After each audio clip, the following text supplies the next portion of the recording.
to the Cuban capital Havana can't fail to notice the restoration work taking place in its colonial heart, Old Havana.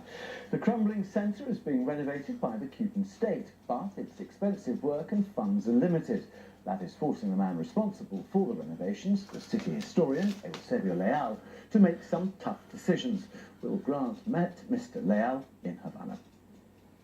For decades, this was the seat of power in Cuba.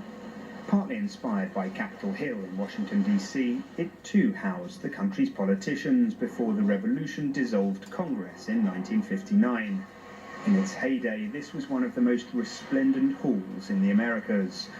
Called the Hall of Lost Steps for its echoey acoustics, today it is filled with the sound of restoration teams at work. Within 3 years, the Cuban government hopes to see the communist parliamentarians back in this ornate setting, with every original detail being painstakingly preserved by hand.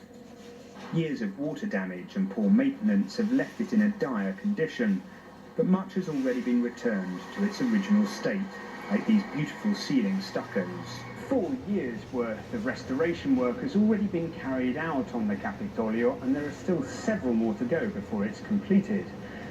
But despite the challenges they've faced, everything from tropical storms through to termites, this is well on its way to becoming one of the most ornate and impressive buildings not just in Havana, but in all of Latin America. But it hasn't come cheap. The man credited with restoring not just the Capitolio building, but swathes of Old Havana, is the city's historian, Eusebio Leal. Restoration costs money, and more money. It's the national sport of decaying countries. That is why you've seen the disappearance of the historic city centers in Latin America and the rise of the megacities. Recently, a key part of Leal's empire passed into the commercial wing of the military. Specifically, it now controls their unique funding system, a network of state-owned boutique hotels, cafes and shops. But the historian vehemently denies he's been the subject of a silent coup. No, we haven't been taken over or forced out by another institution or anything of the kind. I've seen these reports in the media, and I can tell you without a hint of doubt, they are not true.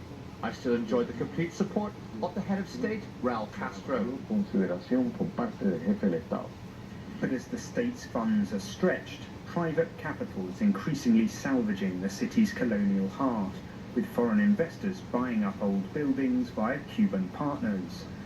Dr. Eusebio Leal says he broadly welcomes the trend, as long as private restorations are carried out with the same attention to detail his team gave this 1920s symbol of opulent government.